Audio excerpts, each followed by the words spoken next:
बूढ़े गिद्ध की 4 बातें आपकी जिंदगी बदल देंगी। किसान और भगवान की कहानी।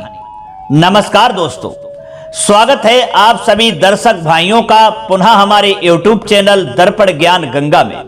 प्रिय दोस्तों, आज की वीडियो आपके लिए बहुत ही प्रेरणादायक और ज्ञानवर्धक है।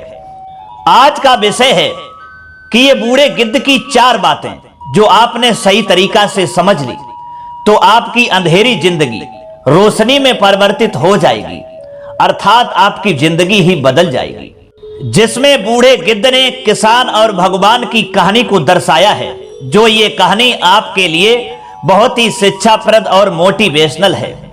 ये कहानी आपको बहुत अच्छी जानकारी और सीख देकर के जाएगी। ये कहानी आपका जीवन ही बदल देगी। ये कहानी आपका जीवन खुशियों से भर देगी। इसलिए आपसे निवेदन है कि आप हमारी इस कहानी के लिए शुरू से अंत तक ही सुने। वीडियो की समाप्ति होने तक आप हमारे चैनल पर बने रहें। और यदि आप हमारे चैनल पर नए मेहमान दर्शक बनकर के आए हैं, आपने अभी तक हमारा चैनल सब्सक्राइब नहीं किया है, तो कहानी सुनाने के साथ साथ आपसे निवेदन करूंगा कि आप हमारे चैनल को सब्सक्राइब कर लें और बेल आइकन घंटी को भी जरूर दबा दें, क्योंकि आपका एक सब्सक्राइब हमारे लिए बहुत महत्व रखता है। तो चलिए मित्रों, अब शुरू करते हैं ये कहानी और जानते हैं बूढ़े गिद्ध की वो 4 बातें जो आपका जीवन बदल सकती हैं। वो 4 बातें कौन सी हैं, इस कहानी के माध्यम से, इस वीडियो के माध्यम से। प्रिय दोस्तों, बहुत समय पहले की बात है, किसी जंगल में एक बूढ़ा गिद्ध अपने परिवार के साथ में रहा करता था। उसके परिवार में बहुत से गिद्ध थे और उसके बच्चे भी थे। एक पहाड़ी की चट्टान पर उनका घर बना हुआ था। मित्रों, आपने देखा होगा गिद्धों का जो घर होता है, उनका जो घोंसला होता है, वो या तो पहाड़ों की चट्टानों पर होता है या कोई विशाल वृक्ष हो उस पर बनाते हैं। छोटे मोटे वृक्षों पर गिद्ध अपना घर नहीं बनाते।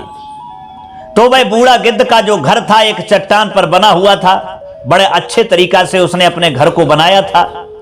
बड़े आनंद से अपने परिवार के साथ में वह बूढ़ा गिद्ध रह रहा था और उस बूढ़े गिद्ध का परिवार और उसके बच्चे बड़ा ही प्रसन्न थे। बड़े आनंद से उनका जीवन कट रहा था। दोस्तों, एक दिन की बात है कि बड़ी तेजी से आंधी तूफान आता है और बारिश भी होने लगती है। आंधी तूफान इतनी भयानक से आया हुआ था कि उस बूढ़े गिद्ध का जो घर था वो तहस नहस हो गया। उसका घर आंधी तूफान जो थी उड़ा करके ले गई। जहां पर उसका घर बना हुआ था, यानी घोंसला बना हुआ था, वहां पर नामो निशान उस आंधी तूफान ने मिटा दिया। उसको देखने से ऐसा लगता था कि यहां पर कोई घर था ही नहीं। दोस्तों, किसी तरीका से बूढ़े गिद्ध ने और उसके परिवार ने अपने प्राणों की रक्षा की। एक जगह छिप जाते हैं और जब आंधी तूफान बारिश शांत होती है तो फिर पुनः उसी जगह पर आते हैं और उस जगह को देखते हैं जिस पर उनका घर था। वह घोंसला उनका बिल्कुल गायब हो चुका था। बूढ़े गिद्ध का परिवार, उसके बच्चे जो थे, उनका चेहरा उदास हो गया। बूढ़े गिद्ध ने समझाया, उदास मत होइए, ऐसा तो जीवन में चलता ही रहेगा। ऐसी आंधियां तूफान बारिश तो होती रहेगी, हमारा घर बिगड़ता भी रहेगा और फिर हमको बनाना भी पड़ेगा। इसलिए जो है सब लोग लग जाओ और अपना घर, अपना घोंसला तैयार कर लो। दोस्तों, बूढ़े गिद्ध के इतना कहने पर उसका परिवार, उसके बच्चे सब लग जाते हैं और कुछ समय में अपना घर पुनः तैयार कर लेते हैं और फिर रहने लगते हैं। इधर दोस्तों, जैसे ही उस बूढ़े गिद्ध ने, उसके परिवार ने नया घर बनाया, उसके तुरंत ही दूसरे दिन फिर आंधी तूफान आता है, बारिश होती है और उनका घर, उनका घोंसला फिर से तहस नहस हो गया। फिर उन्होंने किसी तरीका से अपने प्राणों की रक्षा की। जब आंधी तूफान बारिश खत्म होती है, तब वह बूढ़ा गिद्ध अपने परिवार के साथ में उस जगह पर आता है जहां पर उसका घोंसला बिल्कुल गायब हो चुका था। फिर उसके बच्चे अपना चेहरा लटका लेते हैं, उदास हो जाते हैं। दोस्तों, बूढ़ा गिद्ध फिर समझाता है और कहता है कि मैंने तुमसे उस दिन भी कहा था कि आंधी तूफान बारिश तो आती रहेगी, इससे क्या घबराना, पुनः फिर घर को तैयार करो। दोस्तों, पुनः फिर लग गए। फिर उन्होंने अपना घर नया तैयार कर लिया। कहने का मतलब यह है कि इस तरीका से जब भी वो अपने नए घर का निर्माण करते हैं और तभी दूसरे दिन आंधी तूफान आ ही जाता है, बारिश होने लगती है और उनका घर तहस नहस हो जाता है। कई बार उनके साथ में ऐसा हुआ तो बूढ़े गिद्ध का परिवार हार करके बैठ गया और भगवान से शिकायत करता हुआ कहने लगा कि ये भगवान भी अजीब तरीका का है, ये हमारे साथ अजीब खिलवाड़ करता है, इसे हमारा घर अच्छा नहीं लगता क्या? हम इतनी मेहनत से अपने घर को बनाते हैं और ये भगवान जैसे ही हमारा घर बनता है उसको उजाड़ देता है, आंधी तूफान भेज देता है, बारिश को भेज देता है जो हमारे घर को बर्बाद कर देते हैं। ये भगवान हमारे ही साथ ऐसा क्यों कर रहा है? दोस्तों, बूढ़े गिद्ध का परिवार इस तरीका से भगवान से शिकायत कर रहा था। बूढ़ा गिद्ध बैठा हुआ ये सब बातें सुन रहा था। तब बूढ़े गिद्ध ने अपने परिवार को, अपने परिवार के बच्चों को समझाना आरंभ किया और समझाया कि बेटा, ये जीवन जो है ये संघर्ष है और जिस जिंदगी में अगर संघर्ष नहीं है तो उस जिंदगी का मजा ही नहीं है, क्योंकि बिना संघर्ष के जीवन बेकार है और जब तक जीवन में संघर्ष नहीं आता तब तक उस जिंदगी को जीने का कोई आनंद प्राप्त नहीं होता जो तुम भगवान से शिकायत कर रहे हो। यही शिकायत एक बार किसान कर रहा था। किसान भी जब परेशान हो गया तो उसने भी भगवान से शिकायत की और कहने लगा कि ये भगवान अजीब तरीका का है, ये जब हम चाहते हैं तब बारिश करता नहीं है, जब हम चाहते हैं तो धूप निकालता नहीं है और जब हम नहीं चाहते हैं तब बारिश करता है, धूप निकालता है, हमारी सारी फसल को बर्बाद कर देता है। ये भगवान हमारे ही साथ ऐसा क्यों करता है? दोस्तों, बूढ़े गिद्ध की बातें सुनकर के उसका परिवार, उसके बच्चे कहने लगे कि आप किसान की बात कर रहे हो, किसान क्यों दुखी था, किसान भगवान से शिकायत ऐसी क्यों कर रहा था, जरा हमको भी बताने की कृपा करें। दोस्तों, तब बूढ़ा गिद्ध कहने लगा कि बेटा, हम तुम्हें एक किसान की कहानी सुनाता हूं और उस कहानी के माध्यम से हम तुम्हें ऐसी 4 बातें बताऊंगा जिन 4 बातों के सुनने से तुम भगवान से शिकायत करना बंद कर दोगे और उसको शिकायत की जगह धन्यवाद देना आरंभ कर दोगे। सारा परिवार, सभी बच्चे कहने लगे तो सुनाइए कहानी, किसान की कैसी कहानी है, वो 4 बातें कौन सी हैं जो हम भगवान से शिकायत करते हैं, शिकायत करने की बजाय हम उसे धन्यवाद देंगे, ऐसी कौन सी कहानी है, वो कौन सी बातें हैं? दोस्तों, भाई बूढ़ा गिद्ध अपने बच्चों और परिवार के पूछने पर किसान की कहानी सुनाना आरंभ कर देता है और कहता है कि बेटा, जो मुस्कुरा रहा है उसे दर्द ने पाला होगा, जो चल रहा है उसके पांव में छाला होगा, बिना संघर्ष के इंसान चमक नहीं सकता, बिना संघर्ष के इंसान चमक नहीं सकता, जो जलेगा उसी दिए में उजाला होगा। क्योंकि संघर्ष ही सब कुछ है, हम संघर्ष से क्यों बचें? संघर्ष ही तो जीवन की आत्मा है। जितना कठिन हमसे संघर्ष होगा उतनी ही शानदार हमारी जीत होगी। आइए बेटा, हम तुम सबके लिए एक किसान की कहानी सुनाता हूं। दोस्तों, वह बूढ़ा गिद्ध कहता है कि एक समय की बात है, एक बार एक किसान जो था भगवान से बहुत ही नाराज हो गया। किसान बहुत मेहनती था, बहुत मेहनत से वह खेतों में अनाज उगाता था, सारे दिन खेतों में मेहनत किया करता था और अनाज को उगाता था, उसकी देखभाल करता, पर अक्सर उसकी फसल खराब हो जाती थी।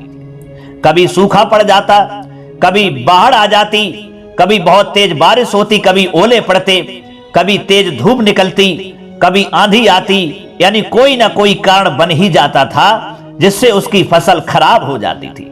मित्रों, एक दिन वह किसान गुस्से में आसमान की ओर देखकर भगवान से कहने लगा कि हे ईश्वर, हे भगवान, आपको लोग सर्वज्ञाता मानते हैं, आपके लिए सर्वज्ञ कहते हैं, आप सबके दाता हैं, आप सबके लिए देते हैं, आप सबका पालन पोषण करते हैं, आप इस संसार में सर्वज्ञ हैं, आप कड़-कड़ में व्यापक हैं, आपसे कोई भी जगह इस दुनिया में खाली नहीं है, यानी आप सब जानते हैं और कहते हैं कि आपकी इच्छा के बगैर एक पत्ता भी हिलता नहीं है।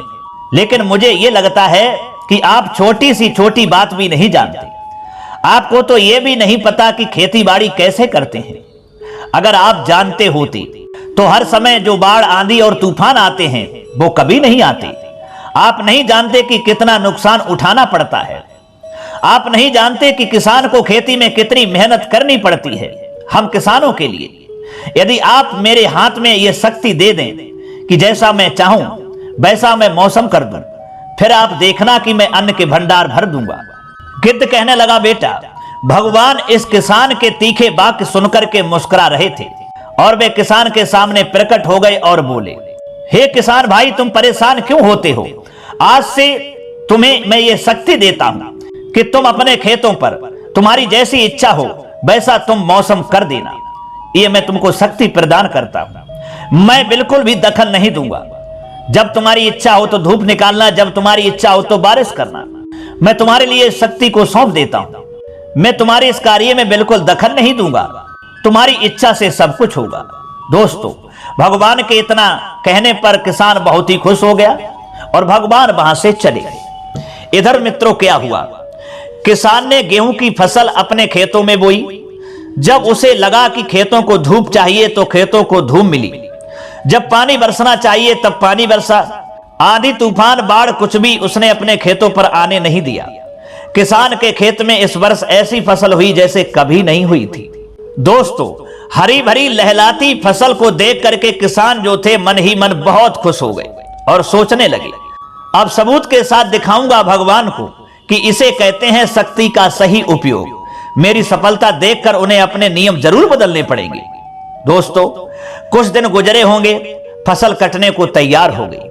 किसान बहुत उत्सुकता के साथ फसल को काटने लगा, पर जैसे ही उसकी नजर गेहूं की बालियों पर गई तो उसने अपना सिर पीटना आरंभ कर दिया और वह रोने लगा, चिल्लाने लगा। दोस्तों, ऐसा क्यों हुआ? क्योंकि गेहूं की एक भी बाली के अंदर गेहूं का दाना ही नहीं था। सारी बालियां अंदर से खाली थीं। किसान बहुत दुखी हो गया। उसने भगवान को रोते हुए फिर से पुकारा और कहा कि हे प्रभु, तुमने ये मेरे साथ क्या किया? क्या तुमने मुझे कोई सजा दी है? दोस्तों, तब भगवान वहां पर पुनः प्रकट हो गए और बोले कि हे पुत्र, ये तो होना ही था। तुमने पौधों को संघर्ष करने का मौका ही कहां दिया है? ना तो तुमने उन्हें आंधियों से जूझने दिया, ना तेज बारिश को सहने दिया और ना ही धूप में तपने दिया। एक भी चुनौती का सामना तुमने उन्हें नहीं करने दिया। इसीलिए सारे पौधे अंदर से खोखले रह गए। जब आंधी तूफान, तेज बारिश और धूप पड़ती है तभी ये पौधा अपने अस्तित्व को बचाने के लिए संघर्ष करते हैं और इसी संघर्ष से एक बल पैदा होता है जिसमें शक्ति होती है, ऊर्जा होती है। और यही ऊर्जा पूर्ति तेरे गेहूं के दानों की तरह जो नहीं फूटी, तूने उन्हें कठिन परिस्थितियों से गुजरने ही नहीं दिया जहां उनके अस्तित्व का जन्म होता है। सारी बालियां इसीलिए खाली ही हैं। इसमें एक भी गेहूं का दाना इसलिए नहीं है क्योंकि तुमने अपने पौधों को संघर्ष कराया ही नहीं। दोस्तों, वह बूढ़ा गिद्ध कहता है कि भगवान कहते हैं, वो 4 बातें भगवान किसान को बताते हैं जो मैं तुम्हें बता रहा हूं। गिद्ध ने समझाया अपने परिवार को और कहा कि बेटा, भगवान कहते हैं किसान से, याद रखिए, स्वर्ण में स्वर्णीय आवाज तभी आती है जब वह आग में तपने, गलने और हथौड़े से पीटने जैसे संघर्षों से गुजरता है।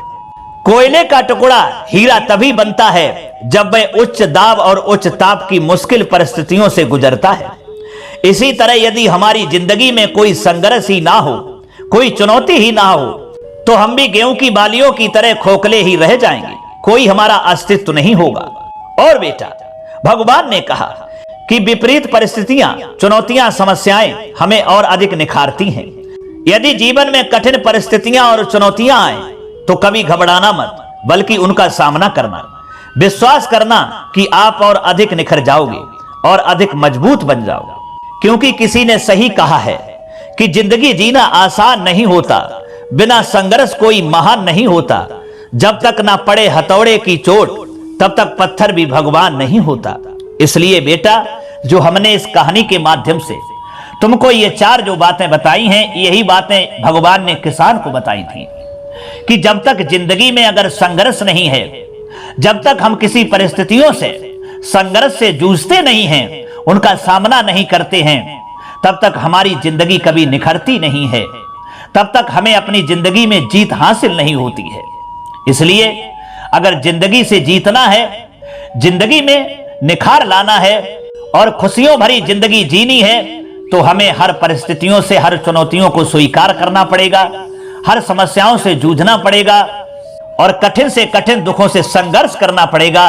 तभी हमारी जिंदगी में निखार आ सकता है और हमारी अंधेरी जिंदगी रोशनी में बदल सकती है।